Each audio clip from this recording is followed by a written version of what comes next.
Teenage Mutant Ninja Turtles, The Last Ronin, The Lost Years, issue number 5 from IDW. So this is it. This is the final issue of this miniseries. This is the conclusion to everything that this journey that we've been on so far. So let's just get right into it. We start off exactly where the last issue ended. In the last issue, Shaka kills himself so that Mikey wins the competition. He wins the tournament and therefore wins his freedom. Anyone who doesn't know who Shaka is, I'm not going to blame you because Shaka barely was in this at all. He was a friend that Mikey made in the last issue. We saw a little bit of their interaction, but not too much that his death really meant anything. And that was something that I don't know if I complained about in the last issue. Maybe I didn't because I didn't want to spoil the ending, even though it was pretty obvious what was going to happen.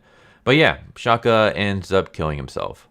Basically, Michelangelo has to kill all the mutants, and Shaka has to kill all the humans, and then let's just say the mutants fight the mutants, humans fight the humans. Whoever's left on both sides fight each other. Winner is considered the champion, earns their freedom. I wonder if this also means that Mikey killed all the mutants, because at this point in time, when the last Ronin starts, Mikey is the last mutant alive. But in the last issue, there were still some mutants left. So I wonder if Mikey is actually the one that genocided all the mutants. I mean, it was against his will, but still. But yeah, Shaka kills himself so Mikey can win. I guess it's supposed to be like some huge thing. It takes a toll on Mikey, but it doesn't really do anything for me because, like I said, we hardly spend any time with this dude. So his death doesn't really mean anything to me. But everyone that's watching is pissed off because they expected like the grand finale to be grand. And instead, one of the competitions just offs themselves. So they start being pissed off. Mikey loses it and starts attacking them when they electrocute him. And his brothers start talking to him about how he's lucky that he's not dead and how he's losing his discipline. And Mikey just yells at them and tells them that all you do is bitch to me about honor and redemption and discipline. And that has gotten us nowhere.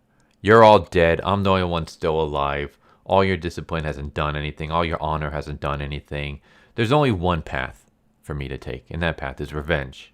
And then he wakes up, and the doctors take out the bomb that's in his neck. And they basically do it Escape from New York style.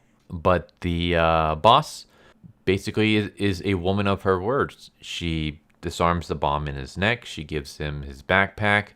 And after he holds her hostage, he tells her, "You want the death worm? Yeah, I can take you to where he's at. Well, I won't take you to where he's at, but I'll tell you where he's at. He's in Italy. Go get him." And so, we have him on this journey. And he basically talks about how I didn't leave Ukraine for Italy. We left. And then shows all the people that died. Except some of these people, or at least 2 of them, are not dead. Honeycutt, Professor Honeycutt, is not dead. And April is not dead, but she's still seen here as a ghost. Which I guess it answers the question that the ghosts that Mikey sees, they're not actually the ghost of his family. They're just his hallucinations. So Mikey was completely losing it. So that means that all the times we saw the turtles like talking to Mikey in The Last Ronin, it wasn't actually their ghost. It was just a hallucination that he had of what he thinks they would act like. Because the fact that he's seeing ghosts of 2 people that are, a robot and a person that's still alive, yeah, it kind of goes to hint that, okay, they're not actually the legitimate ghosts of his friends and family. They are just hallucinations that he's conjured up in his mind because he's suffering from extreme survivor's guilt and depression. So yeah, we just have like a montage of him traveling to Italy where he comes across the Colosseum, and that's where the Death Worm's men and the Death Worm himself is at. And this is the best part of this entire issue. Mikey sees a bunch of the Death Worm's men training. He pulls out some smoke grenades, throws them, and then he just goes on the murder spree. He uses a cover of smoke, and he just starts slaughtering everybody. When I say slaughtering, I mean slaughtering. He's slicing dudes open from the chest. He uses Raph's side to stab them. Like he impales a dude in the back of the head. He impales another dude under the chin. He bisects a dude with Leo's sword. He decapitates another dude with Leo's sword. He is just straight up murdering everybody. And then he sees the Death Worm. And the Death Worm is actually wearing the coat that Mikey wears in The Last Ronin. So the coat that Mikey wears, he gets it off the corpse of the Death Worm. And so he fights the Death Worm and easily kills him. He just throws a sigh in his head and he's dead. He's like, wait, that was way too easy. And that's when he gets hit from behind. It turns out that actually wasn't the Death Worm. That was just the Death Worm's right-hand man. And the Death Worm just looks like some kind of skinny Mongolian dude. Like, he doesn't look like a threat whatsoever. But they fight. They basically have a battle of philosophy where Mikey is talking about how this is a quest for revenge for all the people that the Death Worm killed. And he mentions the village that was burned in the first issue. And the Death Worm is like, really? That village? Like, I hardly remember that village. So you spent all this time, all these years, seeking vengeance for something I barely remembered? Why? Why are you going to get revenge for the dead? They're dead. There's no value to them anymore. And, of course, Mikey doesn't believe in that, and he uses his training that he picked up over the years. Here's the thing. It's supposed to kind of show that all the training montages that we had in previous issues, like, it's built up to this moment. It doesn't really hit. Because, like, one of them is like, Mikey can't see because there's too much blood in his eyes. But when you actually look at him, there's hardly any blood in his eyes. Like, maybe one of his eyes is kind of, like, there's some blood dripping. I wouldn't even say it's dripping over because Mikey is wearing a bandana across his eyes. So you would think if blood's dripping from his forehead, it's just going to soak into the bandana and not get into his eyes. So, yeah, the whole, like, him training to fight without vision, it doesn't hit because he can clearly see. Even, like, he says, I can't because there's too much blood in my eyes, but the blood's only dripping down one eye, and it's not even dripping into his eye. It's dripping into the bandana. So it doesn't work here. Maybe if the Death Worm had, like, chucked sand in his eyes and we see that he's blind, or maybe if the Death Worm had beat him so badly that he's, like, busted open and blood's, like, completely dripping down his face and filling his eyes and we see that he can't see, that would have worked, but it doesn't for me. And so it just kind of feels like all the training, like, you're trying to say, like, oh, here's what it was for, but it doesn't work for me. Because it's like, oh, the training he did because he was blind, he can still see now. So that training was kind of pointless. It worked at the time because he was blind, so he had to think about other ways to fight until he got his sight back. But he has his sight here. There's not enough blood for him to be blind. And then the other thing was, before you can master what you hold in your hands, you first have to master your hands. And he just kind of basically uses taijutsu. And again, it's just, if this fight did a better job of him reusing everything he's trained up, for this big moment, then okay. But because it doesn't land, it feels like all the previous issues with the training were pointless. And that's one of the things, like, I always felt like this series should have been less Mikey going from one place to another training with random masters and stuff, and more of Kung Fu, the TV series, where he's going from place to place, gathering information on the whereabouts of the Death Worm, and every place he stops, he helps someone, he learns a little bit about himself, a little bit about the Death Worm, and he starts maybe taking different styles and improving himself over time.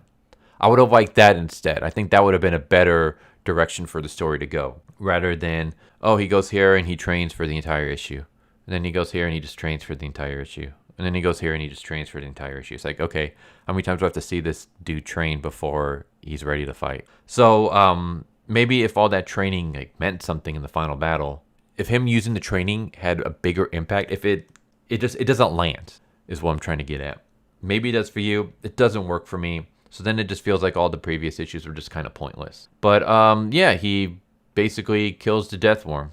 And now he realizes that there's only one thing left to do now. And that's to get revenge for his family, his immediate family. Like, he got revenge for the village that he was staying at and the friends he made along the way.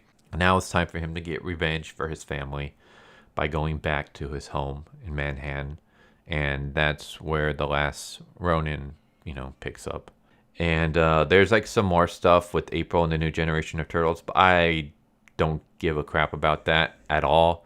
It's kind of funny because there's actually a Last Ronin special that I didn't cover that was just about April, Casey Marie Jones, and a new generation of turtles. And I read it. I didn't care for it. I don't give a crap about the new generation. I don't give a crap about Casey Marie's story with the new generation.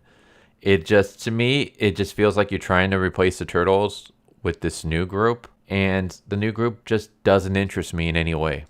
I don't care about them at all. To me, there will always only be 4 turtles, and there will always just be the OG.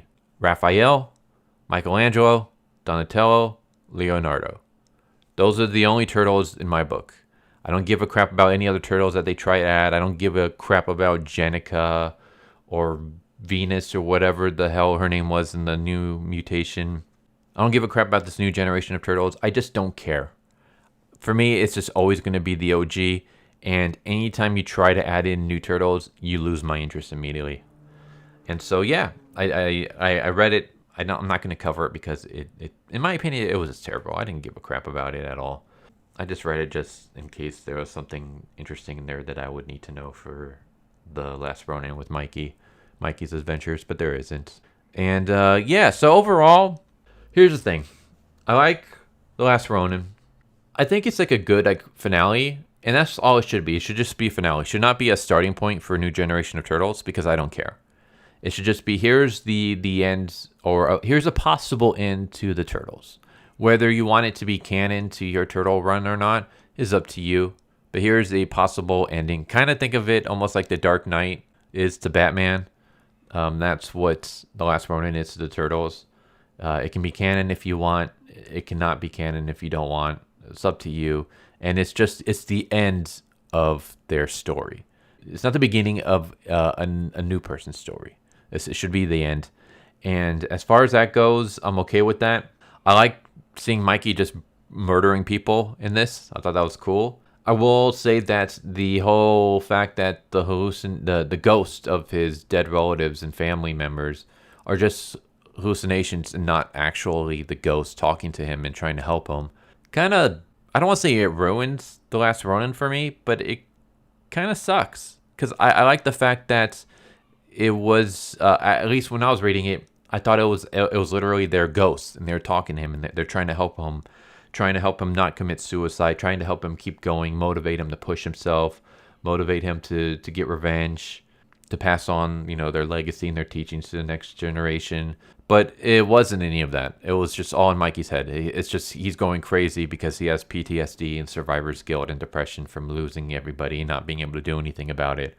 And so he hallucinates his whole family and his friends and his relatives, and they're not really there with him in spirit. They're just there as a facade of his own imagination. So that kind of sucked. And then also just overall, as I mentioned before, just him going from place to place training and then finally confronting the Death Worm in the last half of this issue. I didn't care for that. It's like you have 4.5 issues to build up to this confrontation, and then the confrontation itself lasts for maybe like a couple pages and then it's done. And it's like, oh, okay. That sucked. Like, I would have liked if we had him, like I said, he's going on this journey. He's going from place to place. He has his ups and downs. He's helping people out. He's gathering information. He's trying to rebuild himself because he starts off just suicidal and stuff. And then maybe slowly over time, as he's helping other people get through life and stuff, he starts realizing that he has to keep going for his family. And maybe along the way, he imparts little bits of wisdom to people that he meets. Like, we can get maybe like a flashback in every issue where we see him with his family still alive, and his Splinter is teaching them some kind of message or whatever. And then that message will play a part. It'll play a theme in that issue. And at the end of the issue, maybe he helps someone and he imparts what his father, Splinter, told him to someone else. Maybe it's like a couple that he saved, or a little girl he saved, or a little boy he saved, or whatever, a group that, he helps defend their town from the Deathworm's men. Or so every chapter would be like another little nugget of philosophy and just a way of life that Splinter taught him, and then he kind of leaves a little bit of that to people. So his family's messages are being carried on, not just through Casey Marie and whoever she decides to train, but through everyone that Mikey comes across on this journey. And also over time, as he's leaving these little nuggets to other people are telling him stuff. Like maybe they have their own philosophy, or maybe they have some kind of teaching that they impart on Mikey. And Mikey incorporates that into what his father and his brothers have taught him. And so he's basically building himself up. We start him off at the lowest point, and over time he's just building himself up and up and up. And he's getting closer and closer to the Death Worm's men. And then maybe at the cliffhanger for issue 4 can be him finally meeting the Death Worm. And then dedicate the entire issue 5 to the confrontation between the Death Worm. Maybe we start off with them like trying to measure each other out. They have like a battle of words, a battle of philosophy, and then they start fighting. And then we start trading off. Maybe the Death Worm starts winning, and maybe he's using his philosophy and stuff to kind of mess with Mikey. Mikey's maybe starting to kind of like think, oh, maybe my family had it wrong all along, because this guy, he has his own way of believing in the world and stuff, and it's working for him right now. And the stuff that I believe in, it's not working for me. But then we start seeing like little flashes, like little moments of previous issues and what other people have like imparted on him, and he starts realizing, no, they were right. My brothers were right. My father was right. The people I helped and met along this journey were right. I can't give up now. I got this far. I built myself up this much. This isn't the end of my story. And then he overcomes the Death Worm and kills him. And then he realizes, okay, that chapter is done. Now there's one final chapter left in my story. And that's to go back to Manhattan and finish what was started there. That's what I would have liked instead. I think that would have been a better idea. You tell me, do you like that idea that I just came up with, or do you like what we ended up getting? Like I said, I have my criticisms about this series, but I did like it overall. I do recommend it overall. I have enjoyed The Last Ronin for the most part. I have, like, again, my issues with certain parts of it, but I have been entertained by it in general, and I think it's a good series. It could be better, but it's still really good the way it is now. But there you go. There's The Last Ronin, The Lost Years, issue number 5 from IDW. I hope you enjoyed, and I hope to see you next time. Take care. Later. So what'd you guys think of that video? I hope you guys enjoyed. If you guys haven't already, please subscribe, hit that bell for a notification, leave a like if you enjoyed the video. And if you didn't enjoy the video, thank you for watching it this far, and I hope the next video is more to your liking. Feel free to check out the playlist that you guys see, and I hope to see you guys next time. Later.